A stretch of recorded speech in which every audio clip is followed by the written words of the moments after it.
At the gala buffet, Talia took one quiet bite while the whole room watched the Mafia boss behind her. One unsigned clean letter could bury years of employee shame. What kind of power fears a woman who simply refuses to bow? The first thing Talia Mercer noticed was that everyone stopped laughing before the music changed. One moment, the grand ballroom of Silver Mesa Resort was all champagne glasses, polished smiles, and the soft roar of rich people pretending they were relaxed. The next, the sound thinned, shoulders straightened, conversations folded in on themselves. Men who had been speaking too loudly lowered their voices. Women who had been drifting between tables turned their bodies just enough to see the entrance without seeming to stare. Talia did not turn. She had spent the whole day in a windowless conference room, 3 floors below, reading employee files until the numbers blurred. She had skipped lunch, ignored 2 headaches, and answered Graham Pike's reminders with the patience of someone who still needed her job. By the time the evening gala began, she had only one clear thought: left food. At the buffet table between silver trays and towers of champagne flutes, she picked up a mini burger with 2 fingers and took a bite before the server had finished explaining what was in it. It was warm, salty, and exactly enough to keep her from saying something rude to the next person who asked whether compliance work was. Mostly paperwork. Behind her, the room held its breath. A woman in a glittering gown glanced past Talia's shoulder and froze. A man with a donor pin on his lapel stepped backward so quickly he nearly bumped into a waiter. 2 security men near the ballroom doors straightened as if an invisible wire had pulled them upright. Only then did Talia look up. Elias Marchetti had entered without raising his voice, without lifting a hand, without doing anything that should have changed the temperature of the room. Yet it had. He wore a dark suit, simple and immaculate, and moved through the ballroom as if every conversation had already made room for him. No one rushed him, no one blocked him. People simply adjusted, giving him a path before he needed one. Talia knew his name. Everyone on the compliance team knew his name. Silver Mesa was his resort, at least in every way that mattered. The licenses, the vendors, the lawyers, the old relationships, the quiet favors that no one called favors out loud. His shadow touched all of it. Graham had described him that afternoon with a tight little smile. Mr. Marchetti valued discretion, he had said. Talia had written that down in her notebook, not because she needed the reminder, but because men like Graham often hid warnings inside harmless words. Now Elias was 10 feet away, speaking to a regulator near the champagne table. His eyes moved across the room once, calm and unreadable. They passed over board members, donors, executives, old employees invited for appearance, and finally landed on Talia. She was still holding the mini burger. For one strange second, no one moved. Talia could feel the expectation around her. Not spoken, but heavy. Step back, lower your eyes, pretend you were not in the way. Let the important man pass. She did none of it. She took another bite, reached for a napkin, and turned just enough to walk between the buffet and the champagne stand. Her shoulder did not touch him. She did not cut him off. She simply moved through the space like a person who had as much right to stand there as anyone else. Elias watched her pass. The guard nearest him shifted his attention toward her, not threatening, just alert. A few guests looked openly shocked. Someone's laugh died halfway out of their mouth. Talia kept walking. She found a quiet edge of the ballroom near a high table where no one had abandoned a half-empty glass. She set the napkin down, opened the small folder she had carried up from the workroom, and checked the note she had made beside the Employee Welfare Fund. 3 transfers, same authorization initials. No matching explanation. She tapped the page once with her pen. That was the thing about beautiful rooms. They made ugly numbers look accidental. Talia. Graham Pike appeared beside her, with a smile that belonged to clients, not employees. He had changed into a dinner jacket, but he still looked like a man counting billable hours in his head. "You could at least look like you're enjoying the event," he said quietly. "I'm eating," Talia said. "That's close." His smile tightened. "This is not the night to be memorable." She glanced toward the center of the ballroom. Elias was still speaking with the regulator, but his attention had not fully left her. She could feel it. Not like a flirtation, not like a threat, but like a door being measured before someone decided whether to open it. "I didn't do anything," she said. "You walked straight past Elias Marchetti with a burger in your hand. I was hungry. He was standing near food." Graham inhaled through his nose. "Please don't be clever tonight." Talia closed the folder. "Then don't make it so easy." For a moment, Graham's face lost its polish. He leaned closer, lowering his voice under the music. "Silver Mesa is not just another account. The preliminary review needs to stay clean. If we make every minor inconsistency into a federal case, we lose the client, the timeline collapses, and a lot of people who do not need attention will start paying attention. There are inconsistencies in the welfare fund. There are always inconsistencies in old employee funds. Not like these." Graham looked toward the ballroom, then back at her. "Manage the risk. Don't marry it." Before she could answer, the room shifted again. Elias was approaching. He did not hurry. He did not need to. People noticed him coming and found reasons to step aside. By the time he reached the high table, Graham had straightened as if someone had called his name in court. "Mr. Marchetti," Graham said, smooth again. "I hope the evening is going well." Elias gave him a brief nod, polite enough to pass as warmth. Then he looked at Talia. "You're with the review team." It was not quite a question, Talia Mercer, she said. "I know." Graham's smile sharpened with nervous pride.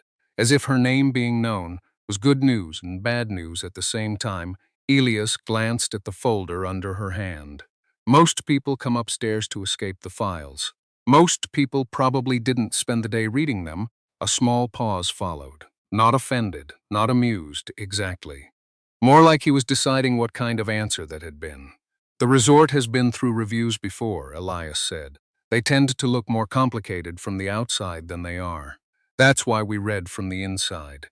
Graham made a soft sound that might have been a cough. Elias did not look away from her. "Good."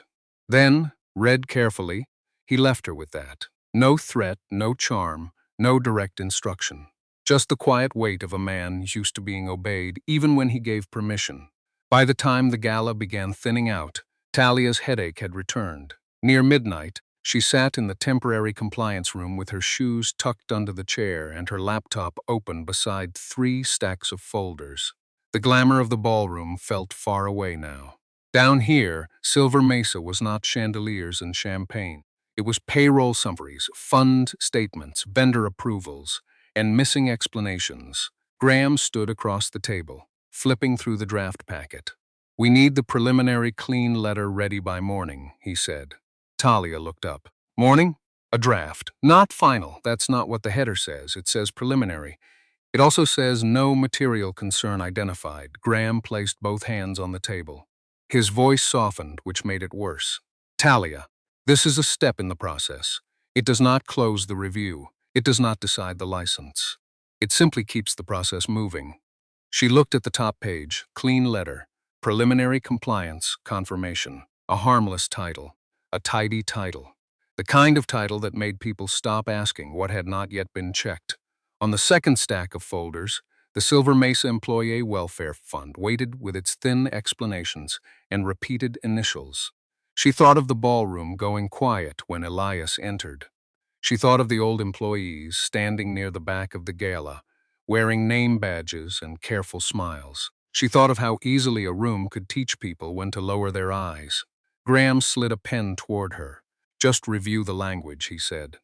"We can manage the rest." Talia did not pick up the pen. Instead, she pulled the welfare fund file closer and opened it again. The paper made a small, dry sound in the cold room.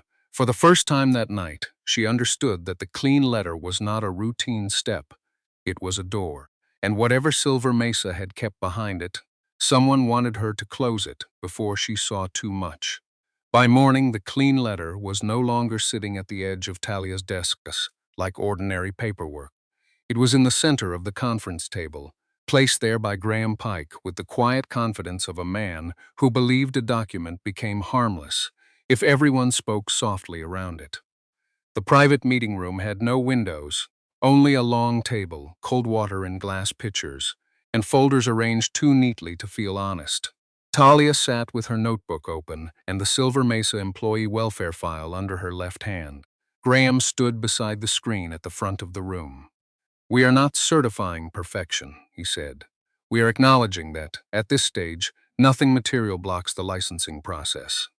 "At this stage," Talia repeated. "That is what preliminary means." She turned one page in the welfare file. "Then why does the draft say no material concern identified?" Graham's mouth tightened. Before he could answer, the door opened. Elias entered alone. That, more than anything, made the room feel smaller. No security men, no assistants, no dramatic gesture. Just Elias in a dark suit, carrying nothing, looking as if the hour had been arranged around him. Graham straightened immediately. "Mr. Marchetti," he said, "we were just reviewing the preliminary language." Elia's gaze moved from Graham to the unsigned letter, then to Talia's hand resting over the welfare file. "So I see." Talia did not close the folder. Elias took the chair across from her. "You have concerns. I have questions. That is your job, it is." A faint pause settled between them. Graham looked relieved for half a second, as if the conversation might still become civilized. Elias folded his hands on the table. "Ask them." Talia opened the welfare file to the marked section. "There are repeated transfers tied to the Employee Welfare Fund. Same's authorization initials, weak descriptions, no supporting explanations. Some entries are marked as advances. Some are marked as reimbursements. A few look like repayments, but there's no matching loan document."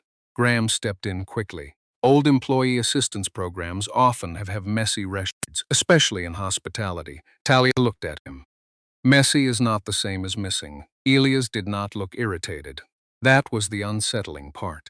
He listened as if he had expected the question, but had hoped she would not ask it so soon. "There are legacy files," he said. "Certain family names should remain shielded until we determine relevance." Talia let the sentence sit. "Shielded from whom?" "From unnecessary circulation, Mr. Marchetti. My review is not circulation." Graham gave her a warning glance. Elias leaned back slightly. "No, but the wrong name in the wrong draft can become a headline before anyone understands what it means." Talia heard the offer beneath the caution. "Sign the letter. Keep the process clean. We will decide later what matters." She slid the clean letter toward herself, read the top line again, and placed it back down. "I can't sign this today." Graham's face changed. "Not much, but enough, Talia," he said. "We discussed this." "No," she said. "You discussed it." Elias watched her, quiet and unreadable. "I need access to the full welfare fund support files," she continued, "unredacted where the names connect to payments. If you want a clean letter, the file has to be clean enough to support it." Graham made a soft sound of frustration. "We are on a licensing timeline, then we should stop wasting it." For the first time, something in Elias's expression shifted. Not anger. Interest, maybe. Or caution. "You understand what you are slowing down?" he asked. "Yes. And you understand that a preliminary letter is not a final verdict?" "I do. But people use preliminary letters to stop asking questions." Graham's jaw tightened. "That is unfair." Talia kept her eyes on Elias. "Is it wrong?" No one answered. By early afternoon, the temporary compliance office had become a room full of half-open drawers, spreadsheet printouts, and the stale smell of coffee no one had finished. Graham had retreated into phone calls, speaking in polished fragments through a glass wall. Talia worked through welfare fund entries one by one, matching dates, initials, and employee numbers. The more she matched, the less sense the file made. Several names had been reduced to employee codes. Several codes led to missing personnel sheets. A few had handwritten notes scanned into the system, but the attachments were locked behind an internal permission level. She had not been granted. She requested access. Denied. She requested it again through the review portal. Pending. Then Graham appeared at her desk with his jacket off and his patience nearly gone. "You need to lower the temperature," he said. "I need the support files. You need to understand the room you're in." She looked up at him. "I understand it fine." "No, you don't. You think this is about whether a number lines up with another number. Silver Mesa is a client with counsel, investors, employees, and a licensing board waiting for a clean process. If you turn every old welfare entry into a crisis, you will create one. If the entries are explainable, the files will explain them. And if they are personal, then they should not be in a fund review. Graham stared at her as if she had disappointed him by being exactly who he hired. Her phone buzzed before he could speak again. Aunt Linda Talia almost let it go to voicemail. Then she saw the second call come in before the first had fully stopped. She stood. "I need 5 minutes." Graham stepped aside, but not kindly. In the hallway outside the office, Talia answered. "Aunt Linda?" For a moment, there was only breathing. "Talia," Linda said, her voice low. "What are you looking at over there?" Talia gripped the phone tighter. "Why? Just answer me." "I'm reviewing employee welfare records." Silence. Then Linda said, "Leave that alone." The words were not angry. They were worse. They were frightened. Talia felt the hallway narrow around her. "Why would you say that?" "Because some things at that place don't come loose clean, Aunt Linda." "Were you part of the welfare fund?" "I worked there a long time. Everybody touched something. That's not an answer. I'm asking you as family." Linda's voice dropped even further. "Do not put your name on trouble that started before you knew how to read." Talia closed her eyes for one breath, then opened them. "What aren't you telling me?" "I'm telling you enough." The call ended. Talia stood still with the phone against her palm. When she returned to the office, Graham was gone. Her access request was still pending, but a new folder had appeared in the shared drive. Welfare Fund Historical Index. She opened it. Most of the file was useless. Employee codes, old department labels, partial initials. Then she reached the scanned appendix near the back and saw a column titled Courtesy Balance. Beneath it, one name had not been coded properly. Linda Mercer. Talia did not move. The name sat there in plain type, stripped of every family dinner, every tired birthday call, every careful silence. Just another line in a resort file. Just another person marked by a balance no one had explained. She printed the page before she could talk herself out of it. That evening, she walked through the service corridor behind the resort where the carpet ended and the walls became plain. Employees moved past her with lowered voices and practiced speed. No chandeliers here, no champagne. Just time clocks, staff lockers, and the quiet fatigue of people who knew how to become invisible.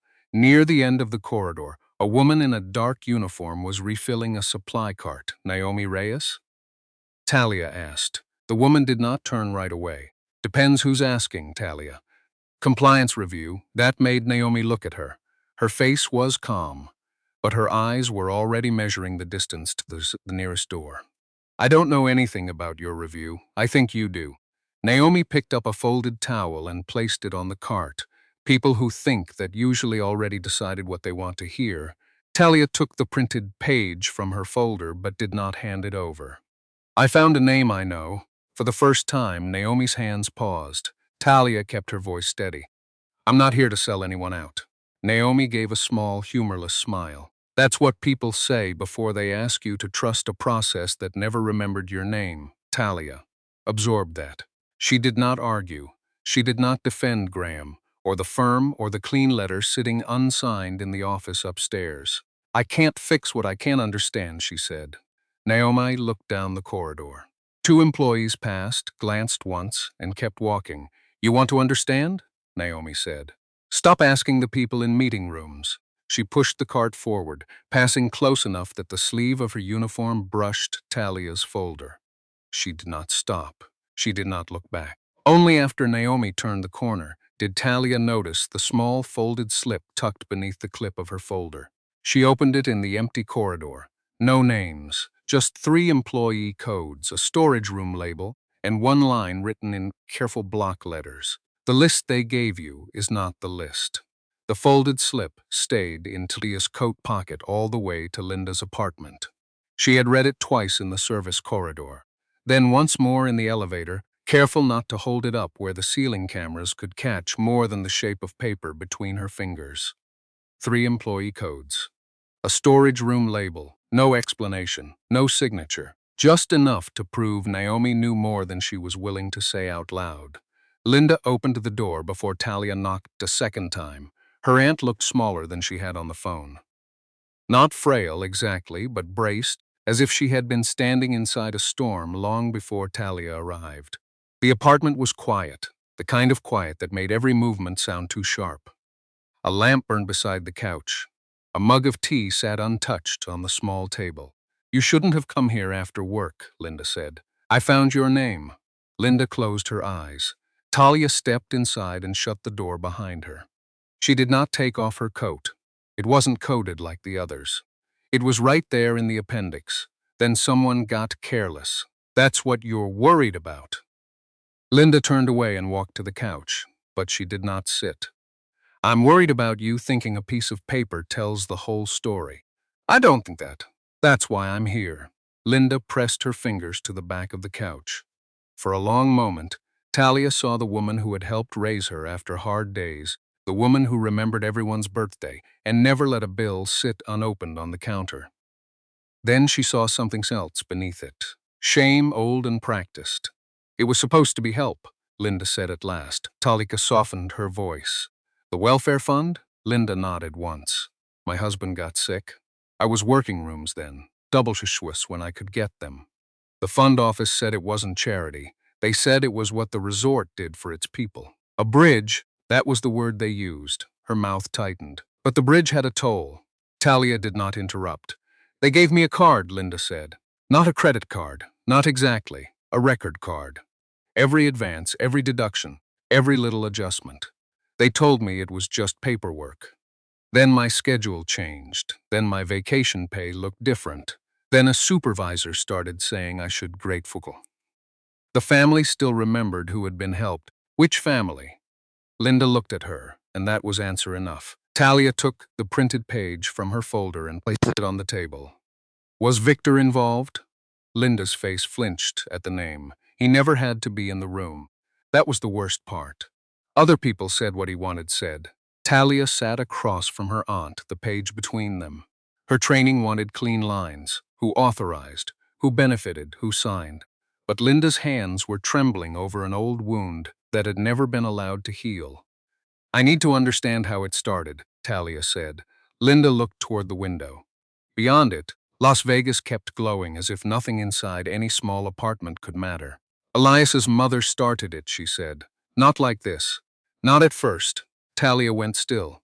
"She was different," Linda continued. "People still talked about her after she was gone. There was a bad time at the resort, years back. A lot of workers lost hours. Some lost savings they were owed. She pushed to make it right.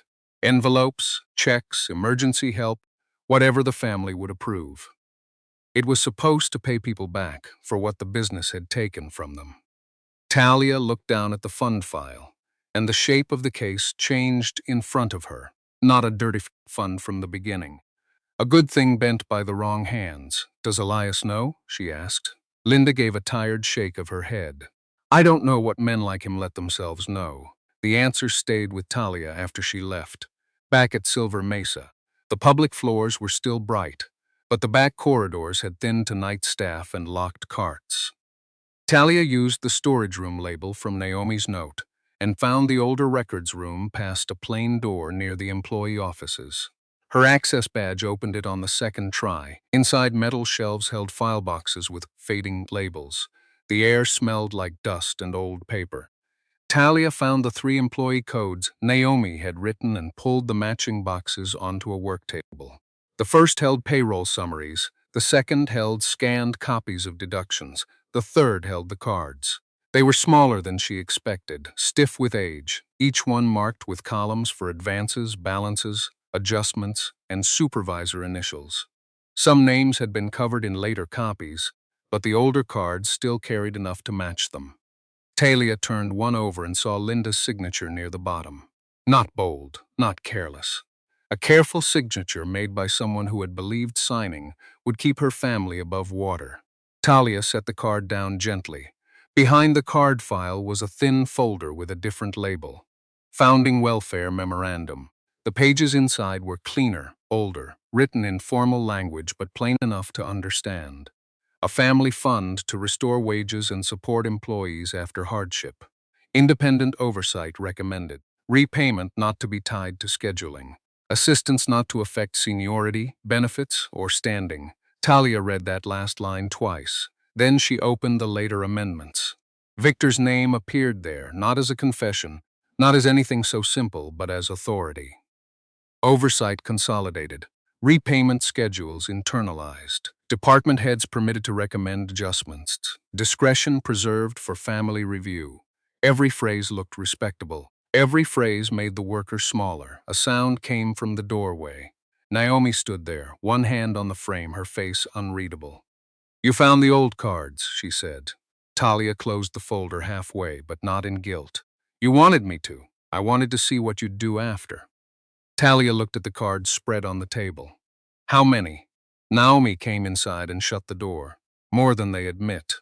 Less than there should be, because some disappeared. Do you have copies?" Naomi did not answer at once. She watched Talia the way she had in the corridor, searching for the weak place where good intentions usually turned into self-protection.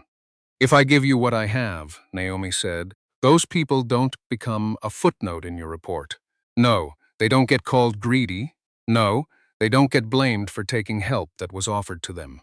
Talia touched Linda's card with 2 fingers, holding it in place. They were not greedy. They were trapped. The words seemed to loosen something in the room. Naomi reached into the folder she carried against her sus and removed a sealed envelope. She laid it on the table beside the founding memorandum. "Copies," she said. "Not all. Enough." Talia did not open it immediately. Her eyes moved from the envelope to the memorandum, then to the cards. The story was no longer about whether a few lines in a report needed softer language. It was no longer about keeping Graham calm, or giving Elias a path through licensing, or protecting Linda from embarrassment by leaving the past untouched. The truth had a shape now. A mother's fund had been made to return dignity to workers. Victor had turned it into a quiet chain, and people like Linda had carried the shame for him. Talia placed the clean letter draft beside the old cards. For the first time, the new paper looked thinner than the old ones. She took out her notebook and wrote one line across the top of a fresh page. "Hearing packet." Naomi read it upside down and looked back at her. "You know what that means?" Talia slid Linda's card, the founding memorandum, and Naomi's envelope into one folder. "Yes," she said. "It means I'm done fixing the wording." By the time Talia reached the hearing room, the folder felt heavier than it should have.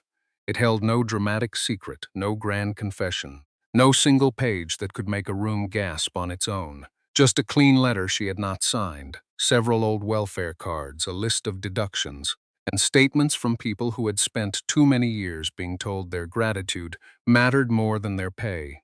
That was what made her hands steady. Outside the room, Linda sat with 2 older employees on a bench near the wall. Her aunt had dressed carefully, but fear still showed in the way she held her purse with both hands. Naomi stood near the service entrance, arms folded, watching everyone who came and went. She gave Talia one small nod. Not comfort. Permission. Elias was already inside. Victor stood beside him, speaking in a low voice with the ease of a man who had spent his life turning closed doors into shields. He looked polished, calm, almost generous. When he saw Talia, his eyes moved to the folder under her arm, then back to her face.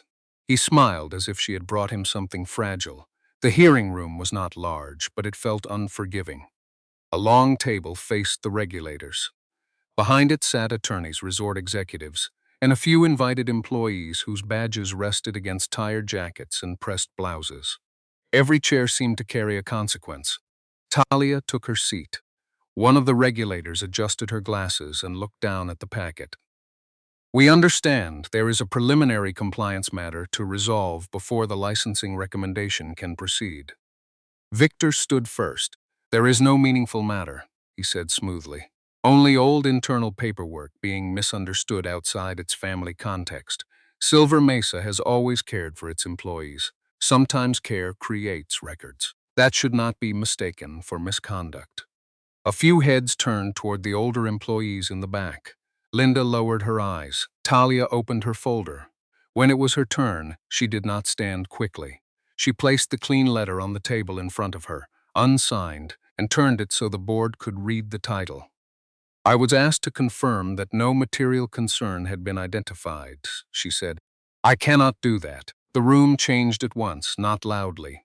No one shouted, but the air tightened. Pens stopped moving. Elias's face remained still, yet his hand closed once around the edge of the table. Victor gave a soft laugh. With respect, Miss Mercer is young. She is being cautious. No one faults her for that. Talia did not look at him. I am being specific, she said. She laid out the first welfare card, then the second, then the list of deductions.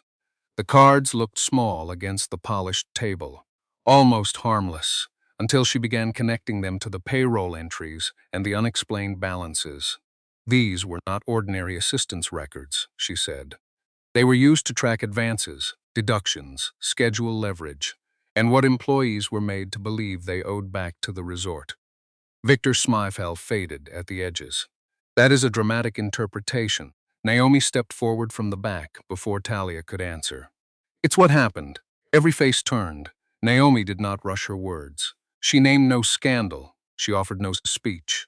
She identified the list, confirmed the cards, and explained that workers had been told their balances were private family favors, not ordinary fund records. One by one, the older employees behind her stood. Some held copies of old cards. Some held nothing at all. But their presence did what paper could not. It made the room see them. Linda rose last. Her hands trembled, but her voice did not break. I took help when my husband was sick, she said. I was told it was there because I had earned it. Then I spent years feeling like I had done something wrong for needing it. Talia kept her eyes on the table. If she looked at her aunt too long, she was not sure she could continue. Vic leaned forward. No one punished anyone for receiving help. These are old misunderstandings, then why were names shielded? Talia asked. Victor turned toward her. To protect privacy, to protect control, Naomi said. A silence followed. Elias had not spoken. The regulator looked to him. Mr. Marchetti, this fund belongs under your resort structure. What is your position? For the first time that day, Elias looked older than his suit made him seem. His eyes moved from Victor to the old cards, then to Linda and the workers standing behind her. When he finally looked at Talia, there was no command in his face, only the hard recognition of a man seeing that his family name had been used to keep decent people ashamed. Victor touched his sleeve. Elias, this is not the place. Elias removed his arm.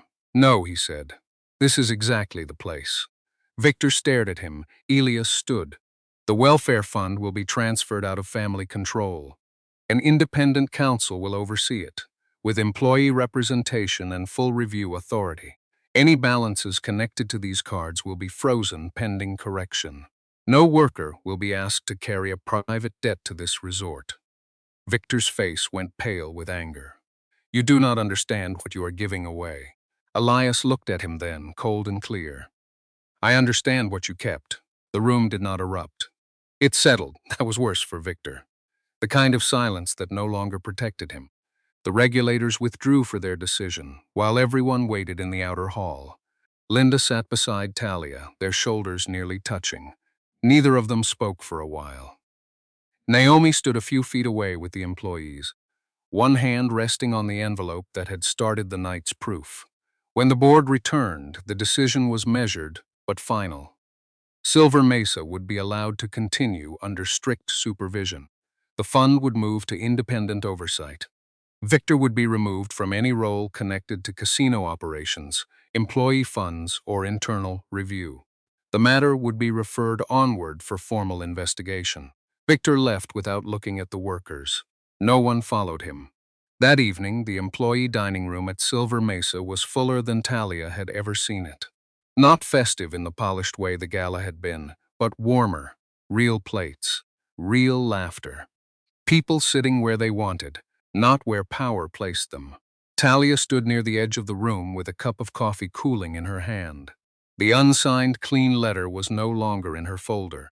In its place was the monitoring agreement that kept her outside Elias's payroll and inside the truth. Linda came to her quietly. I was afraid you'd hate me for not telling you. Talia shook her head. I hate that you had to carry it alone. Her aunt's eyes filled, but she smiled through it. Across the room, Naomi was speaking with two older employees, her guarded face softer than before. Then the line for food shifted. Elias was in it. No private table. no one clearing a path. He stood behind a maintenance worker and waited with an empty plate in his hands. Some people looked uncomfortable at first. Then the line moved, and so did he. When he reached Talia, he did not ask for forgiveness. He did not offer protection. He simply stopped at a respectful distance. "You were right not to sign," he said. "I know." A small, tired smile touched his mouth. "I thought you might." She looked at him for a moment. "The oversight stays independent. It stays independent. And I don't work for you." "No," he said. "You don't." Only then did he glance toward the small space where a few employees had begun dancing between the tables, awkward and happy in the way people are when relief arrives late. "Would you allow me one dance?" Elias asked, as someone standing in line like everyone else. Talia looked at the workers, at Linda laughing softly with Naomi, at the room that no longer felt like it was holding its breath. Then she set down her coffee. "One dance," she said. And when she stepped forward, it was not because he had opened a door for her. It was because at last he had stopped trying to close one.